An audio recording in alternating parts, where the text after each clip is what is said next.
Good morning, everybody. Welcome to Rude Awakening.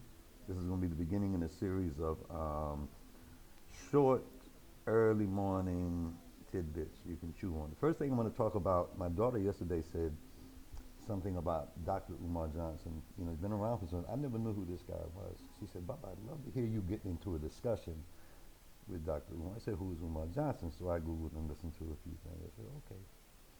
So, Dr. Umar Johnson, all right, Pan Africanist, all right. I don't even know where to start with you, Cat. I don't even. We can start with your name, all right, Umar Johnson, and I'm gonna leave doctor out because Franz Fanon, as far as a black psychologist, a black psychoanalyst, far as out outweigh you, my young brother, okay, and he never called himself Dr. Franz Fanon, all right, so you can drop that. As for Umar Johnson, Umar, that's Arabic. We know the Arabs did to Africa. And then Johnson, that was probably some slave master name. But you Pan Africanist, all right? Cat, I live in Africa.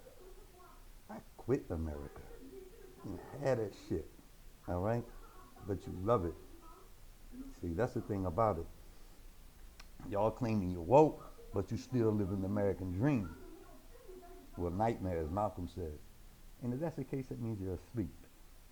So you're either walking in your sleep, which is like the Walking Dead, which is a zombie. Okay. I mean, it's just people. You know, seriously, people like this cat, Umar Johnson. Man, cat, sit down. Or if you ever come to Africa, all right. If you really want to help, man, buy. You know, take a stack each week and buy a metric ton of rice for people here, all right, and have it distributed to the people. Just that little bit will help a whole lot more than all that shit you blowing. All right. So we move on. All right. Now that's over with. So everybody, y'all know me. I'm here. I ain't never leaving. I got Senegalese TV playing in the back. Let me cut that off. And you have to really be conscious now. All right. I was just rereading works by Sheikh Anta Diop, and he was talking about how to create or facilitate a plan to bring about true ownership of Africa by Africans. All right. And he was explaining though, because he came from like a scientific, he used linguistics and historical facts to show where Africans need to be and what they've lost. He said the quickest way to alienate someone from their culture is to take their language and replace it with that of the colonizer, the oppressor. Here, this is no different. Senegal, every day people say bonjour, ça va. I hate it. You know, I understand there's a transition that has to happen, but the possibilities, in fact, the only what can we call the saving grace or whatever for all of the world is Africa. And I mean, the multinationals and the imperialists and colonizers have known that for some time. That's why they've been here for this amount of time. But when Africa can finally come together, and it doesn't take much now, people are tired, and realize and reclaim and set up structure. Look, everything originated here. Most Africans have forgotten that civilization began here. Take it all the way back to the Black Sudan. Sudanese, Black Nubia, and ancient Egypt, all right, where Egypt came out of up into the Upper Nile. So this is the cradle of civilization. Archaeologists have proved all this. Everything. Human beings have migrated throughout the millennia, and the small physiological differences have only been caused by the environment that they adapted to. That's nature.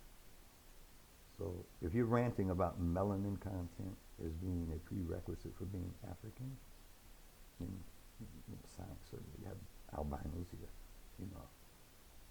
And to take it even further, Kwame Nkrumah said that, and he was the first president in fought hard for independence of African nations. He said in the speech, "I'm not an African because I'm born in Africa, but because Africa is born in me." A friend of mine from Cameroon, Andre, taught me that a couple of years ago. I never forgot that. But I knew this. I knew this. But when he said it, I said, there it is. Facts. Facts is what it's about. Young people say facts all the time. Facts, but it's true. Facts are truthful, and you can choose to accept them or you can choose to ignore them, whatever. The facts still remain. Truth stands self-evident, you know. So now people look here.